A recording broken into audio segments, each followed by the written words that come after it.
Salut, le 3 janvier, nous fêtons Sainte Geneviève. Sainte Geneviève naît vers 420 à Nanterre, près de Paris. Très jeune, elle est remarquée par saint Germain d'Auxerre, qui discerne en elle une vocation particulière et la consacre à Dieu alors qu'elle n'a qu'environ 7 ans. Elle choisit de vivre sa consécration dans le monde, sans entrer dans un monastère. Elle se distingue très tôt par sa prière, son ascèse et son influence spirituelle. Vers 451, lorsque les Huns d'Attila menacent Paris, la population veut fuir. Geneviève exhorte les habitants à rester et à prier, affirmant que la ville sera épargnée, ce qui se réalise. Cet épisode fait d'elle la protectrice de Paris. Plus tard, lors des sièges francs, elle fait preuve d'un courage pratique et spirituel remarquable. Elle organise des ravitaillements en remontant la Seine jusqu'à Troyes pour sauver la population affamée. Elle jouit d'une grande autorité morale auprès des rois francs, notamment Clovis, et entretient une profonde amitié avec sainte Clotilde. Elle intervient souvent pour obtenir la grâce des condamnés et protéger les plus faibles. Sa renommée dépasse largement la Gaule. Saint Siméon le Stylite, en Orient, se recommande à ses prières, signe de sa réputation de sainteté universelle. Elle consacre toute sa vie à la prière, aux pauvres et aux malades. Elle meurt vers 502. Elle est aujourd'hui la sainte patronne de Paris, fêtée le 3 janvier. En m'inspirant de la fonction de protectrice de Paris de Sainte Geneviève, je vous propose maintenant de lire un extrait du Livre du ciel à la date du 24 février 1932 dans le tome 30. Louisa écrit: Après quoi je poursuivais ma ronde dans les actes de la divine volonté. Et oh, combien je voulais tous les embrasser, ainsi que tous les actes accomplis par les bienheureux, afin de rendre pour chaque acte honneur et gloire à Dieu et aux saints, et de les honorer au moyen des actes qu'ils ont accomplis.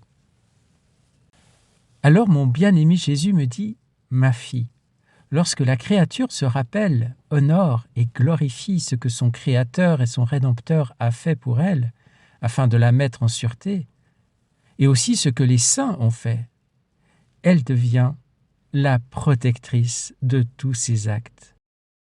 Le ciel, le soleil et toute la création se sentent protégés par la créature. Ma vie terrestre, mes souffrances et mes larmes se sentent abritées en elle et trouvent leur protectrice. Non seulement les saints trouvent une protection dans sa mémoire, mais ils voient leurs actes vivifiés, renouvelés parmi les créatures. Bref, ils sentent que la vie est rendue à leurs actes. Oh, combien de belles œuvres et de vertus demeurent enfouies dans ce bas monde, parce qu'il n'y a personne pour s'en souvenir et les honorer. La mémoire rappelle les œuvres du passé et les rend présentes. Mais sais-tu ce qui se passe ? Il se produit un échange. La créature devient protectrice par sa mémoire. Toutes nos œuvres, la création, la rédemption, et tout ce que les saints ont fait, tous se font eux-mêmes protecteurs de leur protectrice. Ils s'assemblent autour d'elle pour la protéger, la défendre, monter la garde en sentinelle, tout en s'abritant en elle pour être protégés.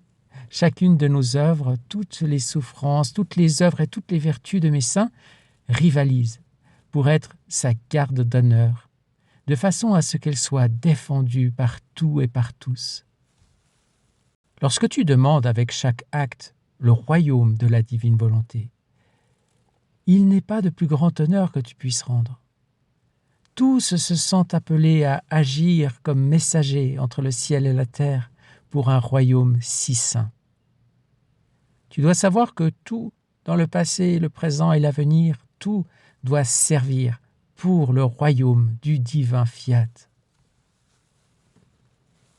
Lorsque ta mémoire demande ce royaume au moyen de nos œuvres, des vertus et des actes de chacun, tous se sentent mis au service de ma volonté et prennent leur fonction et leur place d'honneur. Tes rondes, Louisa, sont nécessaires parce qu'elles servent à préparer le royaume de la divine volonté. Par conséquent, sois attentive et continue. Pour nous, ce n'est pas compliqué de penser aux saints, à Sainte Geneviève et à d'autres, comme des protecteurs, des protectrices. Nous les prions pour demander leur protection, ou du moins la protection de Dieu par leur intercession. Mais dans ce passage, le Seigneur retourne l'image et nous dit que dans la divine volonté, parce que nous faisons mémoire dans nos rondes de tous les actes des saints et de tout ce que le Seigneur a fait, la création, la rédemption, eh bien, nous devenons les protecteurs de tous les actes réalisés. N'est-ce pas merveilleux? Méditons ce texte aujourd'hui et pensons tout particulièrement à Sainte Geneviève, à tous les actes qu'elle a faits, et offrons-les au Seigneur avec notre « je t'aime » et avec notre demande que le royaume du divin fiat s'établisse sur la terre comme la volonté de Dieu règne au ciel. Amen fiat et bonne journée.